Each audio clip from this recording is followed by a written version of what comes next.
ಆತ್ಮೀಯ ವೀಕ್ಷಕರೇ, Royson creations YouTube ಚಾನಲ್ಗೆ ನಿಮಗೆ ಸ್ವಾಗತ. ಇಂದಿನ ಈ ವಿಡಿಯೋದಲ್ಲಿ 10ನೇ ತರಗತಿಯ ತೃತೀಯ ಭಾಷೆ ಹಿಂದಿ ವಿಷಯದ ಮಾದರಿ ಪ್ರಶ್ನೆ ಪತ್ರಿಕೆಯನ್ನು ನಿಮ್ಮ ಜೊತೆ ಶೇರ್ ಮಾಡ್ತಾ ಇದ್ದೀವಿ. ಸೊ ಈಗ ಆಲ್ರೆಡಿ ನೀವು ನಾಳೆ ನಿಮಗೆ ಅಂದರೆ 30/1/2026 ನಿಮಗೆ ತೃತೀಯ ಭಾಷೆ ಹಿಂದಿ ವಿಷಯಕ್ಕೆ ಪ್ರಿಪ್ರೇಟರಿ ಎಕ್ಸಾಮ್ 2 ನಡೀತಾ ಇದೆ ಮಕ್ಕಳ. ಸೊ ಈ ಎಕ್ಸಾಮ್ಗೆ ಒಂದು ಮಾಡೆಲ್ ಕ್ವಶನ್ ಪೇಪರನ್ನು ನಿಮ್ಮ ಜೊತೆ ಶೇರ್ ಮಾಡ್ತಾ ಇದ್ದೀವಿ. ಸೊ ಇದು ಬಹಳಷ್ಟು ಇಂಪಾರ್ಟೆಂಟ್ ಆಗಿರ್ತದೆ ಮಕ್ಕಳ. ಹಾಗಾಗಿ ವಿಡಿಯೋನ ಪೂರ್ತಿಯಾಗಿ ನೋಡಿ ಇದರ ಉಪಯೋಗವನ್ನು ಪಡೆದುಕೊಳ್ಳಿ ಅಂತ ಹೇಳ್ತಾ ವಿಡಿಯೋನ ಪ್ರಾರಂಭಿಸ್ತಾ ಇದ್ದೀವಿ. निम्नलिखित प्रश्नों के लिए 4 विकल्प सुझाए गए हैं. उनमें से सर्वाधिक उचित विकल्प संकेताक्षर सहित पूर्ण रूप से लिखिए. ಸೊ ಇಲ್ಲಿ ನಮಗೆ 8 ಮಲ್ಟಿಪಲ್ ಚಾಯ್ಸ್ ಕೊಟ್ಟಿರ್ತಾರೆ. ಸರಿಯಾಗಿರೋ ಉತ್ತರವನ್ನು ಆಯ್ಸಿ ಬರೀಬೇಕು. ಮೊದಲನೇ ಕ್ವಶನ್, ಘಟನಾ ಶಬ್ದ का ವಿಲೋಮ ರೂಪ है. ಸೊ ಘಟನಾ ಶಬ್ದದ ವಿಲೋಮ ರೂಪ ಬಟನ. ಹಾಗಾಗಿ ಕೊಟ್ಟಿರೋ ಈ 4 ಆಪ್ಷನ್ ಅಲ್ಲಿ option A is the right answer. Next second question, निम्नलिखित में से पुल्लिंग शब्द है. ಸೊ ಕೊಟ್ಟಿರೋದ್ರಲ್ಲಿ ಅವರು ನಮಗೆ ಪುಲ್ಲಿಂಗ ಶಬ್ದ ಯಾವುದು ಅಂತ ಕೇಳಿದ್ದಾರೆ. ಇಲ್ಲಿ ಮಹಿಳಾ, ಸ್ತ್ರೀ, ಪುರುಷ್, ನಾರಿ ಕೊಟ್ಟಿದ್ದಾರೆ. ಸೊ ಪುರುಷ್ ಅನ್ನೋದು ಮಾತ್ರ ಪುಲ್ಲಿಂಗಕ್ಕೆ ಬರುವಂತದ್ದು, ಉಳಿದವು ಸ್ತ್ರೀಲಿಂಗ ಆಗಿರ್ತದೆ. ಹಾಗಾಗಿ option C purush is the right answer. Next third question, ಪಟ್ಟಿ ಶಬ್ದ का अन्य वचन रूप है. ಸೊ ಪಟ್ಟಿ ಅನ್ನೋ ಒಂದು ಶಬ್ದದ ಅನ್ಯ ರೂಪ ಪಟ್ಟಿಯ ಆಗಿರ್ತದೆ. ಹಾಗಾಗಿ ಕೊಟ್ಟಿರೋ 4 ಆಪ್ಷನ್ ಅಲ್ಲಿ ಆಪ್ಷನ್ ಡಿ ಪಟ್ಟಿಯ ಇಸ್ ದ ರೈಟ್ ಆನ್ಸರ್.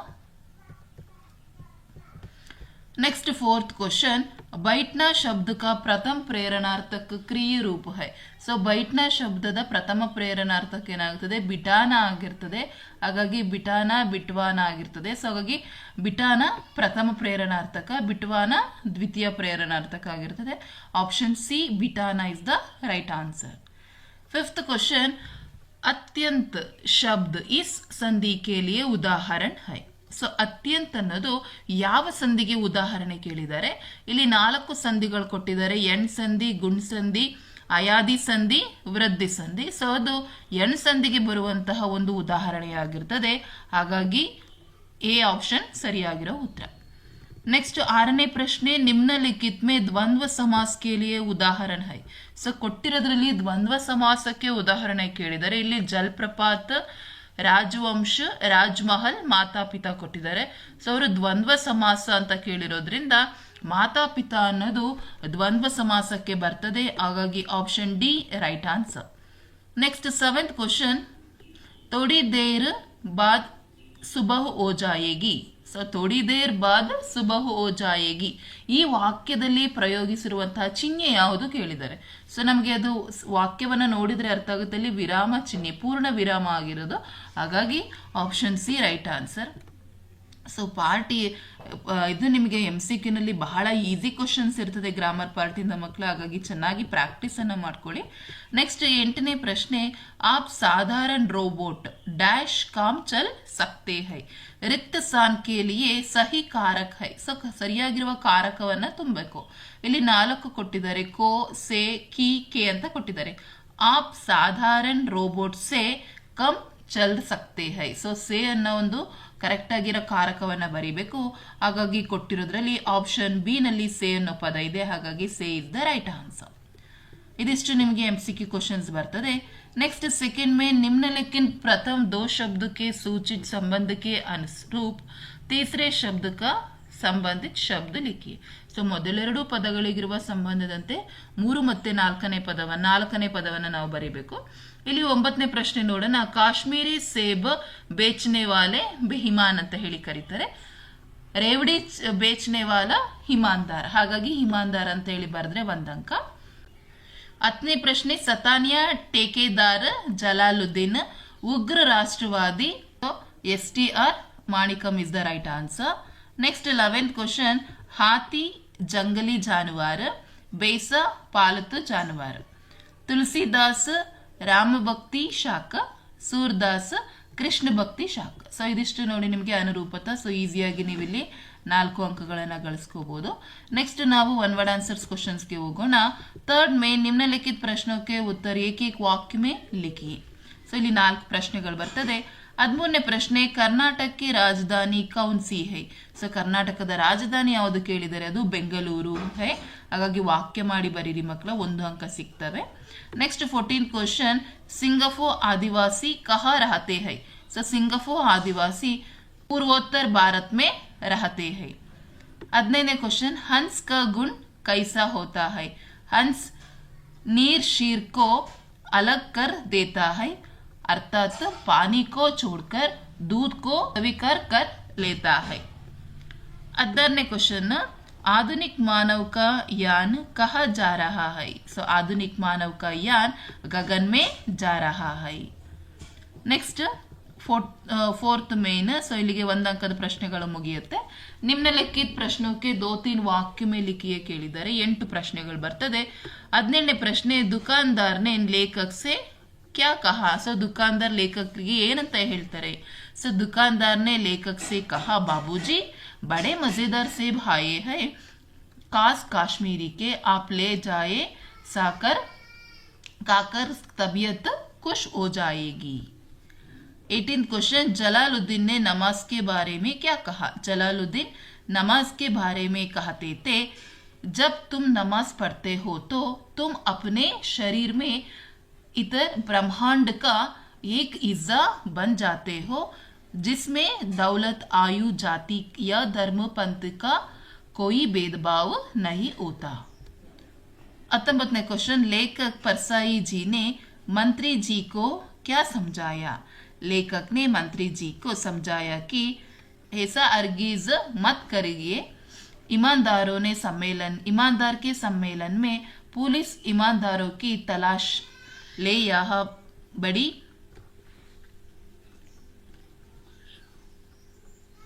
अशोभनीय बात होगी फिर इतने बड़े सम्मेलन में थोड़ी गड़बड़ी होगी ही 20वें क्वेश्चन बाल शक्ति की टोली गांव को उद्धार कैसे करती है सो गांव की नियमित साफ सफाई करके गंदगी को दूर किया गांव को हर बार रखने के लिए पेड़ों के लगाया गांव के कूड़ा डालने के लिए एक निश्चित जगह निर्धारित करके और स्वच्छता की प्रति लोगों के जरूरत बनकर गांव का उद्धार किया 21वें प्रश्न बलराम कृष्ण के माता पिता के बारे में कहता है बलराम कृष्ण के माता पिता के बारे में कहता है कि यशोदा और नंद तुम्हारे माता पिता नहीं है यशोदा और नंद का रंग गोरा है तुम्हारे रंग काला है तुझे उन्होंने मोला लिया है वास्तव में यशोदा और नंद कृष्ण के माता पिता ही नहीं है 22वें क्वेश्चन कविता में मानव की सही परिचय को कैसे दर्शाया गया है कविता के मानव की सही परिचय को इस तरह दर्शाया है कि जो मनुष्य सभी मानव से स्नेह का बांधता है वही मानव कहलाता है जो मानव दूसरे मानव का प्रेम के रिश्ता जोड़कर आपस की दूरी को मिटाता है वही सही मानव है 23वें प्रश्न सौरमंडल का शनि ग्रह का स्थान क्या है अथवा शनि का निर्माण किस प्रकार हुए हैं सो ಎರಡರಲ್ಲಿ ಯಾವುದಾದರೂ ಒಂದನ್ನು ಆಯ್ಕೆ ಮಾಡಿ सो ಮೊದಲನೇ क्वेश्चन ನೋಡೋಣ सौरमंडल में शनि ग्रह का स्थान दूसरा है सौरमंडल के सबसे बड़े ग्रह बृहस्पति के बाद शनि ग्रह की कक्षा है सो ಆ ಪ್ರಶ್ನೆಗೆ ಆಪ್ಷನ್ ಕೊಟ್ಟು ಶನಿ ಗ್ರಹ ಯಾವ ರೀತಿ ನಿರ್ಮಾಣ ಆಗಿದೆ ಕೇಳಿದ್ದಾರೆ so hydrogen helium methane ammonia gas से शनि का निर्माण हुआ है नेक्स्ट 24वें प्रश्न शास्त्र में सत्य बोलने का तारीफ कैसे समझाया गया है अतः मीना मैडम ने अंत में बच्चों के क्या संदेश दिया है सो ಮೊದಲನೇದ ನೋಡೋಣ शास्त्र में सत्य बोलने के लिए तारीफ कैसे समझाए गए हैं शास्त्र में सत्य बोलने को कुछ इस तरह समझाए है सत्य ब्रुयन्तु प्रिय ब्रुयन्तु ना ब्रुयन्तु सत्यमा प्रियम। सो अर्थात सच बोलो तो दूसरे को प्रिय लगे, अप्रिय सत्य मत बोलो। सो आ प्रश्न के ऑप्शन ಕೊಟ್ಟಿದ್ದಾರಲ್ಲ, ಅದು मीना मैडम ने अंत से बच्चे को क्या संदेश दिया। सो मीना मैडम ने छात्रों से अंत में कहा, आज के बच्चे कल का नागरिक है। विद्यार्थियों, आज से नहीं अब से ही आप इन कर्तव्य का पालन करना शुरू करो। इससे आपका हित तो होगा ही, देश का कल्याण भी होगा। ಸೊ ಇದಿಷ್ಟು ನಿಮಗೆ 2 ಅಂಕದ ಪ್ರಶ್ನೆಗಳಾಗಿರ್ತದೆ ಮಕ್ಕಳ. ನೆಕ್ಸ್ಟ್ ನಾವು 3 अंक ಪ್ರಶ್ನೆಗಳನ್ನು ನೋಡ್ತಾ ಹೋಗೋಣ. 5th मेन निम्नलिखित प्रश्नों के उत्तर 3-4 वाक्य में लिखिए। 25वें क्वेश्चन, गिल्लू और लेखक के बीच के ಸ್ನೇಹ ಭಾವ का ವರ್ಣನ कीजिए। ಸೊ ಗಿಲ್ಲು ಮತ್ತೆ ಲೇಖಕರ ನಡುವೆ ಇದ್ದಂತ ಸ್ನೇಹ ಭಾವವನ್ನು ನಾವು ಬರಿಬೇಕಾಗ್ತದೆ।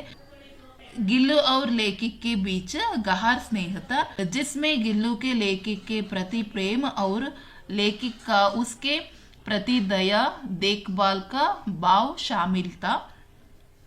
गिल्लू लेखक के आने पर दौड़कर उनके पास चल जाता था, उसके बीमार होने पर उसके पास बैठकर उनके बालों के सलाहता था। लेखक का अस्पताल में रहने के दौरान काजू खाना कम कर दिया था। लेखक ने भी बिल्लू के घायल अवस्था में सेवा की, उन्हें स्नेह का काजू व बिस्किट खिलाती थी। 26वें क्वेश्चन, कर्नाटक की ಶಿಲ್ಪಕಲಾ ಅನೌಕಿಕ है, ಸ್ಪಷ್ಟ कीजिए। ವೆರಿ ಇಂಪಾರ್ಟೆಂಟ್ ಈ ಕ್ವೆಶ್ಚನ್ ಅಂತ ತುಂಬಾ ಬಾರಿ ಕೇಳ್ತಾರೆ, ಪ್ರತಿ ವರ್ಷವೂ ಇದೆ, ಇದನ್ನ ನೋಡ್ಕೊಳ್ಳಿ। कर्नाटक राज्य की शिल्पकला अनौकिक है। हम्पी, बादामी, पट्टदकल्लू की शिल्पकला और वास्तुकला अद्भुत है। बेलूरू, हड़ेबीडू, सोमनाथपुरा की मंदिर में पत्थर की मूर्तियां सजीव लगती है। श्रवणबेलगुड़ा से गोमटेश्वर की एक शिला प्रतिमा है। विजयपुरा के विस्परिंग गैलरी वास्तुकला का अद्वितीय दृष्टता है। मैसूर का राजमहल कर्नाटक के वैभव का प्रतीक है। मैसूर से प्राचीन सेंट फिलोमिना चर्च और जगनमोहन राजमहल का पुरातत्व वस्तु संग्रहालय अत्यंत आकर्षित किया है। सो इदिष्टನ್ನ ನೀವು ಬರೆದ್ರೆ ನಿಮಗೆ 3 अंक ಸಿಗ್ತದೆ ಮಕ್ಕಳ।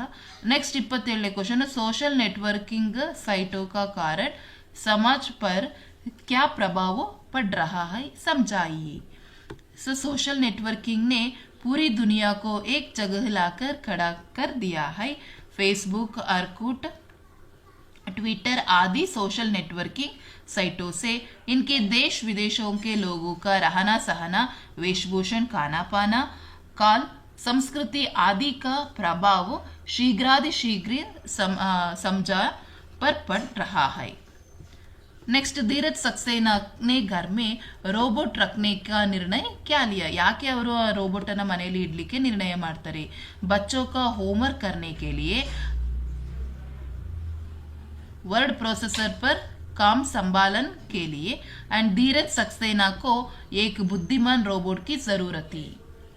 नेक्स्ट 29वें प्रश्न, महिला की साहस गदा पाठ से हमें क्या सीख मिलती है, स्पष्ट कीजिए। महिला की साहसिकता पाठ से हमें यह संदेश मिलता है कि महिला साहस प्रदर्शन में पुरुष से कम नहीं है।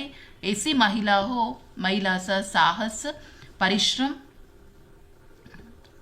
दृढ़ निश्चय, मुसीबत का समय करने आदि गुण सीखने के प्रेरणा मिलती है। नेक्स्ट 30वें प्रश्न, कवि मातृभूमि के ಪ್ರಕೃತಿ ಸೌಂದರ್ಯ का वर्णन कैसे किए। ಇದು ಯಾವ ರೀತಿ ಕವಿ ಮಾತೃಭೂಮಿಯ ವರ್ಣನೆಯನ್ನ ಮಾಡಿದ್ದಾರೆ? भारत माँ के खेत हरे भरे और सुहाने है, वन उपवन फल फूलों से युक्त है। भारत भूमि के अंदर खनिजों का व्यापक धन भर हुआ है।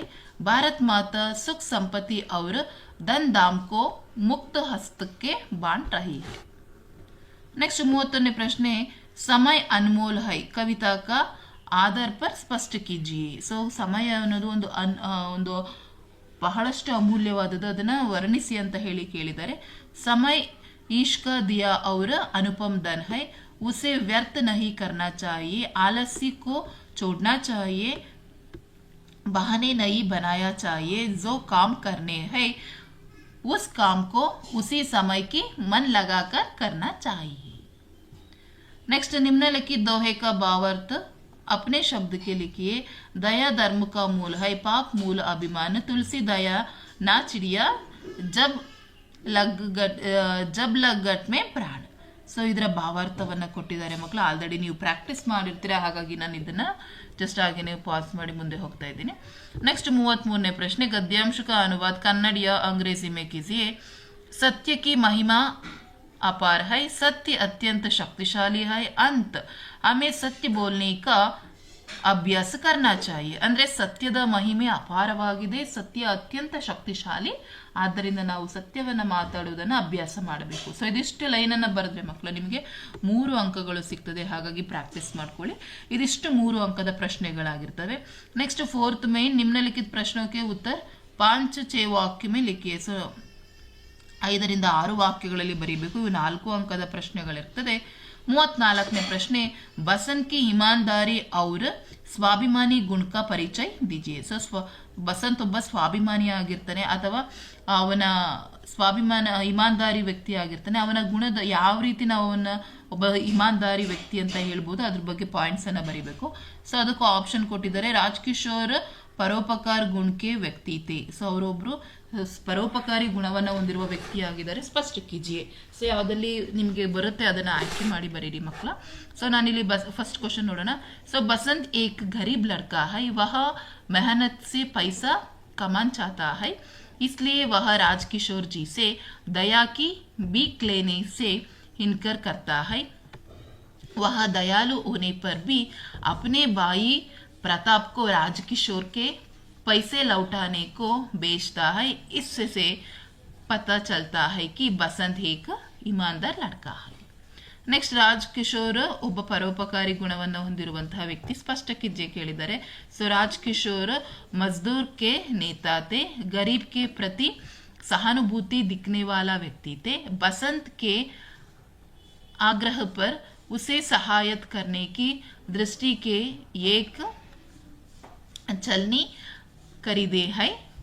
प्रताप से बसंत की मोटर दुर्घटना का समाचार सुनते ही तुरंत उसके घर पहुंचते हैं. बसंत के इलाज के लिए डॉक्टर के बुलाते हैं. इस तरह हमें राजकिशोर की मानवीय व्यवहार का परिचय मिलता है. ಸೊ ಇದಿಷ್ಟು ಅದರ ಆನ್ಸರ್ ಆಗಿರುತ್ತೆ ಮಕ್ಕಳ. ನೆಕ್ಸ್ಟ್ ನಿಮಗೆ 35ನೇ ಪ್ರಶ್ನೆಯಲ್ಲಿ and definite and compulsory question ಕವಿತಾಂಶ ಕಾ ಪೂರ್ಣ ಕೀಜಿ. ಅದು ನಿಮಗೆ ಕೋಶಿಶ್ ಕರ್ನೆ ವಾಲೆ ಅದೇ ಪೋಯಮಲ್ಲಿ ಬರುವಂಥದ್ದು. ಅದರಲ್ಲೂ ನಿಮ್ಗೆ ಹೆಚ್ಚಾಗಿ ಅಸಫಲತೆ ಇದನ್ನೇ ಕೇಳ್ತಾರೆ. ಅಸಫಲತಾ ಏಕ ಚುನೌತಿ ಹೈ. ಸೊ ಇಲ್ಲಿ 4 ಲೈನನ್ನೇ ಕೇಳ್ತಾರೆ. ಚೆನ್ನಾಗಿ ಅಭ್ಯಾಸ ಮಾಡಿಕೊಂಡ್ರೆ ನಿಮಗೆ ಮಕ್ಕಳ ಇಲ್ಲಿ 4 ಅಂಕಗಳು ಸಿಗ್ತದೆ. ಹಾಗಾಗಿ ಅಭ್ಯಾಸ ಮಾಡ್ಕೊಳ್ಳೋದನ್ನು ಈಗಲಿಂದಲೇ ಅಭ್ಯಾಸ ಮಾಡಲಿಕ್ಕೆ ಸ್ಟಾರ್ಟ್ ಮಾಡಿ. ನೆಕ್ಸ್ಟ್ ನಿಮಗೆ 7th ಮೇನಲ್ಲಿ ಬರುವಂಥದ್ದು ಗದ್ಯಾಂಶಕ್ಕೂ ಧ್ಯಾನ ಪೂರ್ವಕ ಪಡ್ಕರ್ ನಿಮ್ನಲಿಖಿತ ಪ್ರಶ್ನಕ್ಕೆ ಉತ್ತರ ಲಿಖಿ. ಸೊ ಇಲ್ಲಿ ನಮಗೊಂದು ಗದ್ಯಾಂಶವನ್ನು ಕೊಟ್ಟಿದ್ದಾರೆ, ಅಪಠಿತ ಗದ್ಯ ಕೊಟ್ಟಿರ್ತಾರೆ ಮಕ್ಕಳು. ಸೊ ಬಹಳಷ್ಟು ಈಸಿ ಇರುತ್ತೆ. ಒಂದು 4 ಲೈನ್ ಅಷ್ಟೇ ಕೊಡೋದು, ಅದನ್ನು ಓದ್ಕೊಳ್ಳಿ. ಅದರೊಳಗಡೆ ಇರುವಂತಹ ಕ್ವಶನ್ಸಿಗೆ ನಿಮಗೆ ಆನ್ಸರ್ ಸಿಗುತ್ತೆ. ನೋಡಿ ಇಲ್ಲಿ ಕೇಳಿದ್ದಾರೆ, दूसरों का सुख कब मिलता है. ನೋಡಿ ಇಲ್ಲೇ ನಿಮಗೆ ಗೊತ್ತಿದೆ, दूसरों का सुख दूसरे का जीवन का अनुसार करने के मिलता है. ಸೊ ಇಲ್ಲಿ ನೋಡಿ ನಮಗೆ ಕೊಟ್ಟಿದ್ದಾರೆ ಕ್ವಶನ್ಸ್ಗಳು. 4 ಕ್ವಶನ್ಸ್ಗೂ ಆನ್ಸರ್ ಇದೆ. ಸೊ ಬಹಳ ಈಸಿ ಇದಾವೆ ಮಕ್ಕಳ. ಸೊ ನೀವು ಪ್ರಾಕ್ಟೀಸ್ ಮಾಡ್ಕೊಳ್ಳಿ. ಇದನ್ನು ಅಪಠಿತ ಗದ್ಯ ಇದೇ ಬರುತ್ತೆ ಅಂತ ಹೇಳಿಕ್ಕಾಗಲ್ಲ. ಯಾವ ಪ್ಯಾಸೇಜ್ ಬೇಕಾದ್ರೆ ಅವರು ನಿಮಗೆ ಎಕ್ಸಾಮಲ್ಲಿ ಕೇಳ್ಬೋದು. ಆ್ಯಂಡ್ ನೆಕ್ಸ್ಟ್ 8th ಮೇನಿಗೆ ಬಂದರೆ ಈ ಒಂದು ಮೇನು ಡೆಫಿನೆಟ್ ಆಗಿ ನಾವು ಗೆಸ್ ಮಾಡ್ಬೋದು ಈ ಕ್ವಶನ್ಸ್ಗಳು ಬರ್ತದೆ ಅಂತ. ಇಲ್ಲಿ ನಮಗೆ ನಿಬಂಧ ಕೊಟ್ಟಿರ್ತಾರೆ. ಇಲ್ಲಿ ನೋಡಿ ನಮಗೆ ಸ್ತ್ರೀ ಶಿಕ್ಷಾ, ಇಂಟರ್ನೆಟ್ ಆ್ಯಂಡ್ ಬೇರೋಜ್ಗಾರಿ ಕಿ ಸಮಸ್ಯೆ. ಸೊ ನಿರುದ್ಯೋಗದ ಸಮಸ್ಯೆ, ಇಂಟರ್ನೆಟ್ ಮತ್ತು ಸ್ತ್ರೀ ಶಿಕ್ಷಣದ ಬಗ್ಗೆ ಕೊಟ್ಟಿದ್ದಾರೆ. ಸೊ ನೀವು ಯಾವುದನ್ನಾದರೂ ತೆಗೆದುಕೊಂಡು ನೀವು ಬರೀಬೇಕು. ಫಸ್ಟ್ ಪ್ರಸ್ತಾವನೆ ಬರೀತೀರಾ, ಅದರ ಅರ್ಥವನ್ನು ಬರೀತೀರಾ, ಮತ್ತು ಅದಕ್ಕೆ ಇಲ್ಲಿ ನೋಡಿದ್ರಲ್ಲಿ ಲಾಭ ಬರೀತೀರಾ, ಉಪಸಂಹಾರ. ಸೊ ಪ್ರತಿಯೊಂದು ಸ್ಟೆಪ್ಸಿಗೂ ನಿಮಗೆ ಒಂದೊಂದು ಅಂಕ ಇರ್ತದೆ. ಸೊ ಇಲ್ಲಿ ನಾವು ನಿಮಗೆ ಇಂಟರ್ನೆಟ್ ಅದನ್ನು ಕೊಟ್ಟಿದ್ದೀವಿ. अर्थ लाभ. इंटरनेट का अर्थ है अनगिनत कंप्यूटर के एक दूसरे कंप्यूटर के साथ संपर्क जोड़ने वाला जाल है. ಸೊ ಇದು ಬಹಳ ಈಸಿ ಮಕ್ಕಳು. ಯಾಕೆಂದರೆ ನೀವು ಆಲ್ರೆಡಿ ಕ್ವಶನ್ ಆನ್ಸರ್ಸು ಓದಿರ್ತೀರ ನಿಮ್ಮ ಟೆಕ್ಸ್ಟ್ ಬುಕ್ಕಲ್ಲಿ ಪಾಠ ಇರೋದ್ರಿಂದ, ಹಾಗಾಗಿ ಈಸಿಯಾಗಿ ಬರಿಬೋದು. ಅರ್ಥ, ಲಾಭ, ಹಾನಿಯ ಆ್ಯಂಡ್ ಉಪಸಂಹಾರ. ಸೊ ಹಾಗಾಗಿ ಇದಿಷ್ಟು ಬರೀ ನಿಮಗೆ 4 ಅಂಕಗಳು ಸಿಗುತ್ತೆ. ಆ್ಯಂಡ್ ಲಾಸ್ಟ್ ಮೇನ್ 5 ಅಂಕಕ್ಕೆ ಬರುತ್ತೆ ನಿಮಗೆ ಅಲ್ಲಿ ನಿಮ್ನಲಿಖಿತ ವಿಷಯಕ್ಕೆ ಬಾರೆ ಮೇ ಪತ್ರ ಲಿಖಿ. ಸೊ 2 ಕೊಟ್ಟಿರ್ತಾರೆ, ಅದರ ಒಂದು ಸೆಲೆಕ್ಟ್ ಮಾಡ್ಕೊಳ್ಳಿ. कोई सकारण देते हुए अपने ಮುಖ್ಯ ಅಧ್ಯಾಪಕಕ್ಕೆ ನಾಮಕ್ಕೆ ಚುಟ್ಟಿ ಪತ್ರ. ಸೊ ಯಾವುದೋ ಒಂದು ಕಾರಣ, ನೀವೇನು ಬೇಕಾದ್ರೂ ಒಂದು ಕಾರಣ ತಗೋಬಹುದು. ಅಥವಾ अपनी परीक्षा की तैयारी के बारे में बताते हुए अपने माताजी के पत्र लिखी. ಸೊ 2 ಪತ್ರ, ಯಾವುದಾದ್ರೂ ಒಂದು ನಿಮ್ಮ ತಂದೆಗೆ ಬರೆಯೋಕ್ಕಂತೂ ಕೊಡ್ತಾರೆ ಮಕ್ಕಳ, ಒಂದಂತೂ ಚುಟ್ಟಿ ಪತ್ರ ಇರುತ್ತೆ. ಅದು ನಿಮಗೆ ಹುಷಾರಿಲ್ಲ ಅಂತೆಲ್ಲಾರು ತಗೊಳ್ಳಿ, ಮದುವೆಗೆ ಹೋಗಿರೋ ಏನಾದರೂ ಕಾರಣವನ್ನು ಕೊಟ್ಟು ನಿಮ್ಗೊಂದು ಚುಟ್ಟಿ ಪತ್ರ ಕೇಳ್ತಾರೆ. ಅಥವಾ ಒಂದು ತಂದೆಗೆ ಅಥವಾ ತಾಯಿಗೆ ಅಥವಾ ಗೆಳತಿಗೆ ಪತ್ರ ಬರೀಲಿಕ್ಕೆ ಇರ್ತದೆ. ಹಾಗಾಗಿ ನೀವು ಹೆಚ್ಚಾಗಿ ಚುಟ್ಟಿ ಪತ್ರಕ್ಕೆ ಹೋಗ್ಬಿಡಿ ಮಕ್ಕಳ.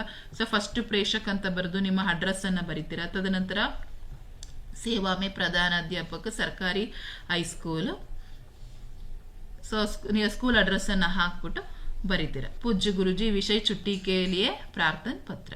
ಸೊ ಈ ರೀತಿ ಬರೆದ್ಬಿಟ್ಟು ನೀವು ಇಲ್ಲಿಗೆ ಧನ್ಯವಾದ ಕೆ ಸಾಥ್ ಆಪ್ಕಾ ಆಜ್ಞಾಕಾರಿ ಛಾತ್ರ.